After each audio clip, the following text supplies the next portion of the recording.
Today I want to cook some vegetables, and to be exact, to blanch the vegetables. And you may wonder why I want to do that. Might as well I just grill the vegetables or stir fry the vegetables straight away without blanching it before that. When I work in a restaurant, I used to do that for most of my vegetables, and in these videos I would like to show you the reason behind and how to blanch the vegetables. There are many reasons to blanch the vegetables. Say for example for tomatoes. If I blanch the tomatoes, I can just remove the skin easily after blanching it. And blanching the vegetables also helps to stop the enzyme activities. So the vegetables will then be able to retain its color and texture. Blanching also helps to remove the dirt as well as the insecticide, pesticide that might have used when they grow the vegetables. But the most important thing when I was in a restaurant is because we used to make a large batch of vegetables, stir-fry vegetables.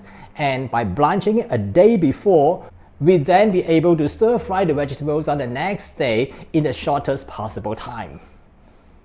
So how to do that? It's pretty simple. Bring a pot of water to a boil first. Then wash the vegetables and cut the vegetables. Today I have broccoli, cauliflower, bell pepper, some tomato, some snow peas and carrots. Okay, I've cut all the vegetables into small pieces. The cauliflower and the broccoli into florets and the other three into small pieces. And I will leave the tomato, I'll deal with it later. Bring a large pot of water to a boil, and then we start by adding the vegetables that require a longer time to cook. That's the broccoli and the cauliflower.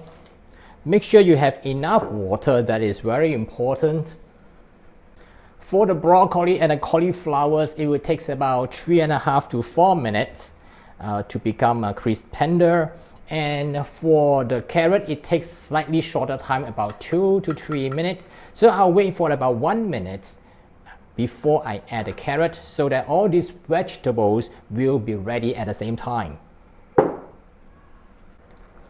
Okay, now add the carrot and continue cooking. So you may wonder whether we need to put the lid on. I'll put the lid on today because my stove is not a high power stove, and there are people actually mention that to cover it is not that good, but I find that in practical it doesn't make any difference for me. One way of checking whether it's done, you get broccoli, pierce on it with a fork and see whether it can slice out easily. It does not slice out automatically by itself, which means that you need just a little bit more time. See, it doesn't take out. You have to shake it, so which means that I probably still want to blanch it for another half a minute before I remove it. But by then, it's also time for me to add 2 more vegetables that I have already cut. That is the snow pea and the bell pepper. That only needs about half a minute. So let's wait for another 20 seconds and we try it again to see whether the broccoli is already soft enough. Let's take out one again. Take a bigger one. Okay, poke on it. Yeah, it slices out automatically, which means that now it is already done. So I'm going to remove all the vegetable from the boiling water.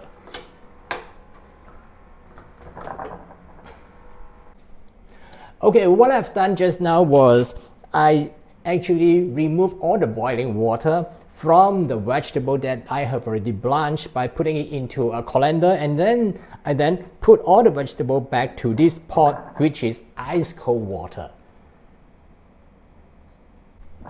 The goal is not to overcook the vegetables. That's the reason why I want to put it into cold water, to make it as cold as possible. Immediately stop cooking so that it retains the texture as well as the color. Now the vegetables are already cold. In fact, it is colder than room temperature. It's really cold now. So I'm going to remove the vegetables and drain the vegetables in a colander. Now you notice that I do not want to pour everything into the colander. The reason being is that I would like to only pick up the vegetables, but not the small little debris, small little pieces, and that makes the vegetable looks more presentable when you grill or stir fry later. Look at all this. If you pour it straight away into a colander, all this small little one will then adhere to the surface of the vegetable, which it doesn't look nice. Okay.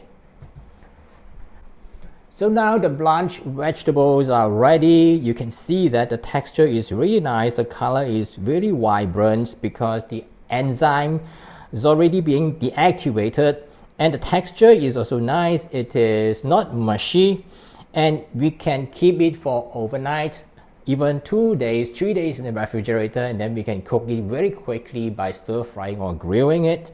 And also in the process, the boiling water has already killed all the germs, and also the water wash away all the dirt and also remove the pesticides or insecticides that is probably on the surface of the vegetables. My go-to recipe is to stir fry these vegetables with some garlic, some salt, oyster sauce, soy sauce, and it only takes less than 1 minute of stir frying because it's already cooked. So convenient and fast. Another reason why I want to blanch the vegetables, especially for tomato, is because I want to make some sauces, for example pasta sauce, and I need a lot of tomatoes and I need to peel off the skin. To do that, cut a shallow X on top of the tomato.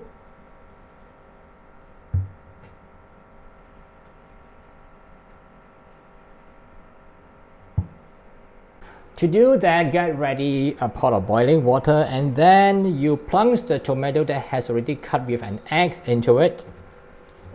Make sure the water is enough to submerge all the tomatoes, and move the tomatoes around to make sure that it receives the heat evenly.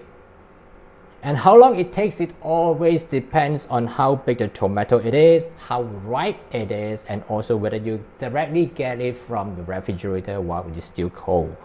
You can see that this is already opened up.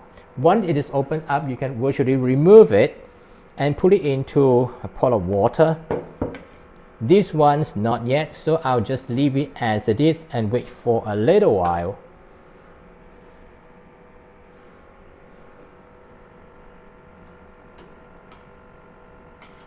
Okay, look at it, it's already opened up.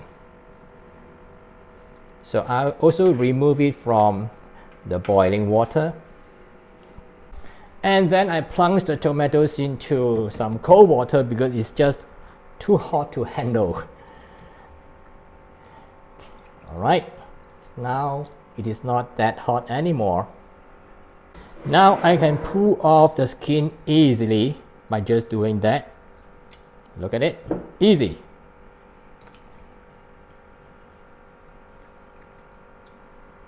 That's how to remove the tomato, the skin from the tomato by blanching it. That's how to blanch the vegetables, and I have already shown you what I have done, which that is what I usually do when I work in a restaurant. It's my real experience, and I hope it will be useful for you when you work in the kitchen.